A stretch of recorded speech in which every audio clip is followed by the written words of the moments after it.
Live and direct from the planet of Queens, New York. It's Soccer Senseis, Rodrigo Salazar. Hoy juega Colombia, Gran Triple Hijo Putas. Colombia's playing today. I'm sorry, Adrian. You gotta keep it proper for the English here, but Elis Hartunda, I forgot his name. And Adrian Clarke is joining us from across the pond, England. Adrian is the ex-Arsenal player. He hosts the Clock In podcast for Arsenal.com, which I listen to religiously. I can't believe we didn't pick up Cesc, but that's a whole other therapy session. So Adrian, we're here to talk about England, Uruguay. It's going to be a battle. What do you think? Hey guys, thanks for having me on the show. I'm really looking forward to this game. It's do or die. I mean, the English press are going crazy over this game. They're talking about it. Well, it's win or bust, isn't it, for both teams? So that's what makes it very exciting. And the British public, I've got to say, I've never seen them so happy. Not happy that England lost, but so satisfied with the defeat. It's unbelievable. Here in England, hardly any tears, no moaning. Everybody was just quite excited about what they saw from England. So what they want to see in this game is a repeat, and obviously a victory this time around, though. Yeah, what's up with like the English public? They're kind of complacent about the loss. They didn't play that well. I think England totally. I mean, Italy, was pulling the strings with Pirlo. Obviously, he's a master. He's like 47 now. He's like 35. But you could see how he was pulling those strings. It was a beautifully played game by Italy. Why do they think they're feeling that way? Well, I think England fans are used to watching their team play really poorly at a World Cup and get dominated. Like last time England played Italy was at the Euro 2012, and Pirlo absolutely bossed that match. Like, it was embarrassing. It was a completely one-sided affair. So anything that wasn't that, I think England fans would have been happy with. And that's kind of what happened. Like you say, Italy played well, but the general feeling here is that England deserved a draw. They had younger players who weren't afraid to try a few things. They were running at Italy. They did cause them, one or two problems. So I think there's just a bit more excitement about this England team. It's not the same old, dull, slow football. Kids like Sterling and Sturridge are exciting, and I think the whole nation seems to be behind this team and behind the manager as well, who's really popular. The problem, I think, is at the back.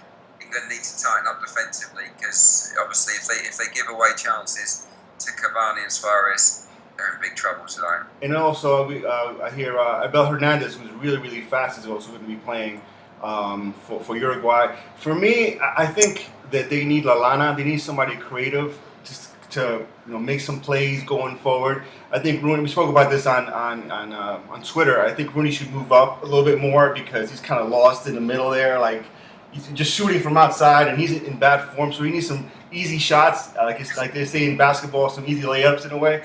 Because he's like, forget about it. I mean, Rooney, if he doesn't score this time, I don't know if you saw that commercial from 4 years ago where he turns into a pikey from Nike.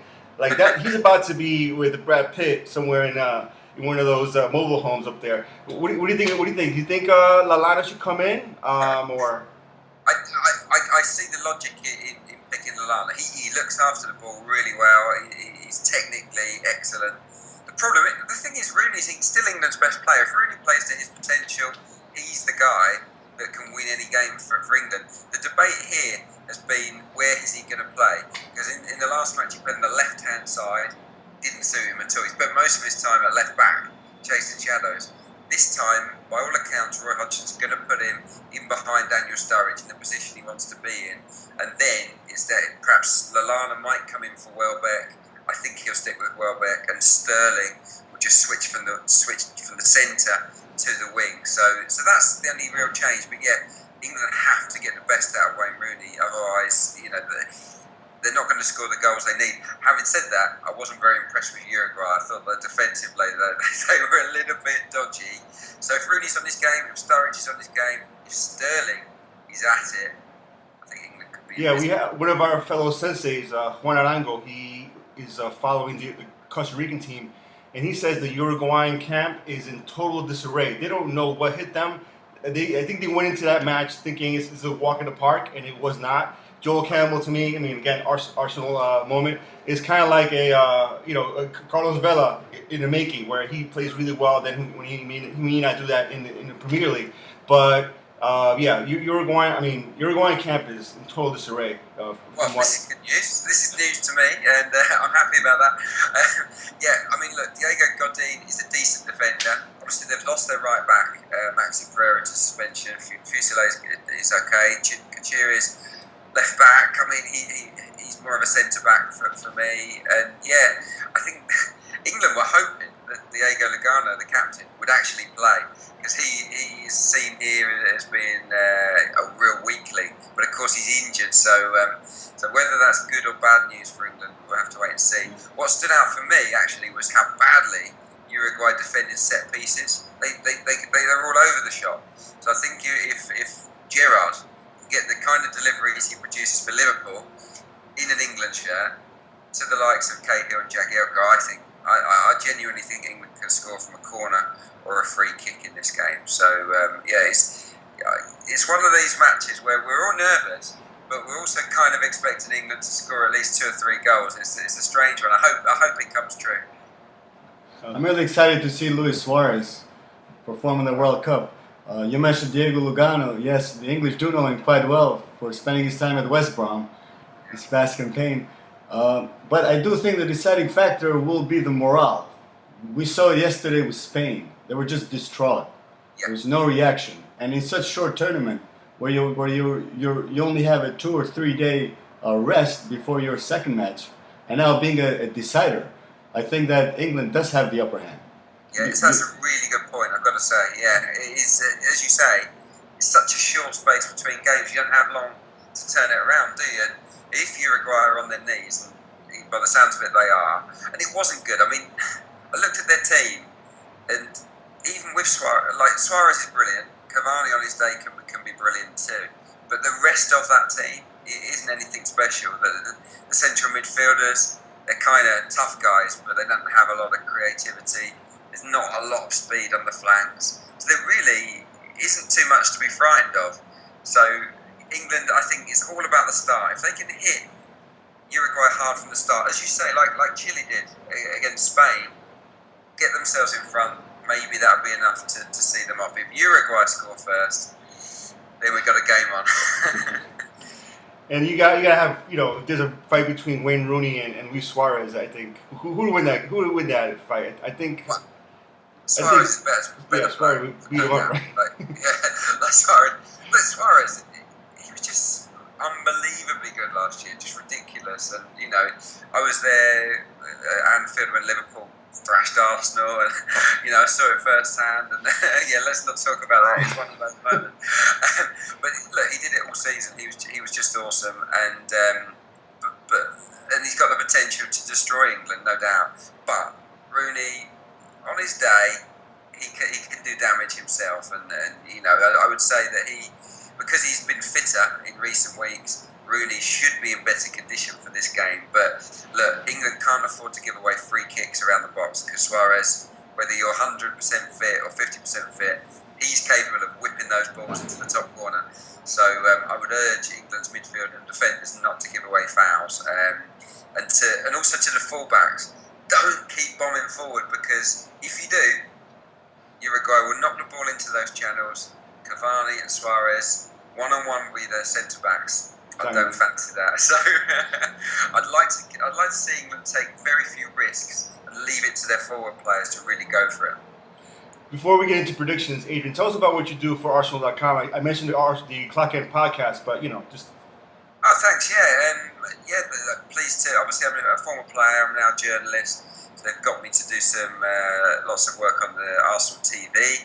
So I'm doing an analysis show called The Breakdown, where I look at every game and break it down and pick out interesting points. And then, on Mondays I host the Clock End. It's a TV show as well as a podcast, so you can watch it live on a Monday night in the UK, which would probably be Monday afternoon in the US, or if you miss that, you can listen to it as a podcast. That's a fans phone-in show where we talk about all things Arsenal, and then I do a lot of co-commentaries for Arsenal TV as well. So yeah, they keep me busy. Okay. I get to see a lot of the Gunners, and yeah, it's just well, it's a lot of fun.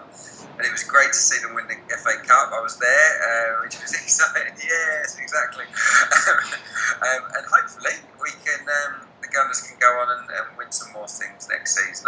Even though they haven't signed anyone yet, I'm feeling good about it. I think it's a fight for fourth again if we don't sign somebody, because that's all we can do. We'll sign people, Rodrigo. Don't worry about it. All right. You heard it here first.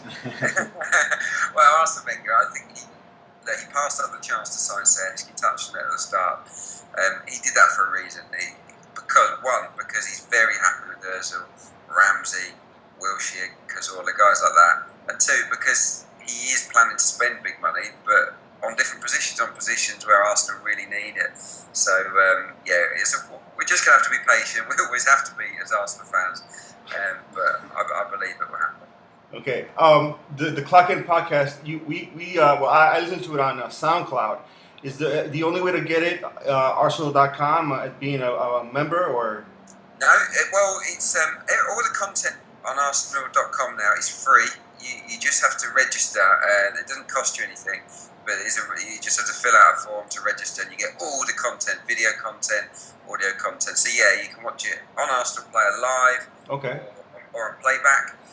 You can listen to it on SoundCloud. You can listen to it on iTunes as well. So yeah, there's lots of ways to kind of get involved. Maybe next season as well, it might be on Arsenal's Facebook page. We did a special clock end at the end of the season after the FA Cup final, which was simultaneously broadcast live on Arsenal's Facebook page. Which I think was a big success. So yeah, watch this space. But hopefully we'll be back next season, and it's going to be a good season, I hope. And your Twitter handle is at Adrian Clarke. It's at Adrian J Clarke. Okay. Just the letter J and Clarke with an E. So yeah, if anyone wants to follow, I'm always tweeting, not just on Arsenal, all things football really. Definitely. Good stuff. Yeah, my prediction as we let you go, I think it's going to be 1-1. I think it's going to be a draw. It's going to be a fight. It's going to be like a UFC match. I see a couple of fights happening. I think Suarez is going to get into somebody, but it's going to be 1-1. It's going to be a good match, though. Ellis? I'm taking England on top, Rodrigo. I think it'll be a 3-2 affair. Yes, they do have the best player, Luis Suarez, coming back, but he's not fully fit. And when you're not fully fit, we've seen it with Ronaldo, with Portugal.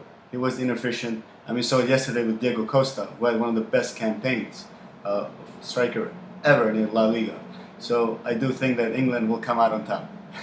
You're a star. Let's hope so. Yeah, I've predicted 3-2 in one of my prediction columns, but haven't seen the first two games. I'm thinking more like a 2-1, but I think there'll be goals. Both teams will score, but I think England. Well, I hope England will score more. We need to. All right, thanks, Adrian. See you soon, man. Thanks a lot. Cheers.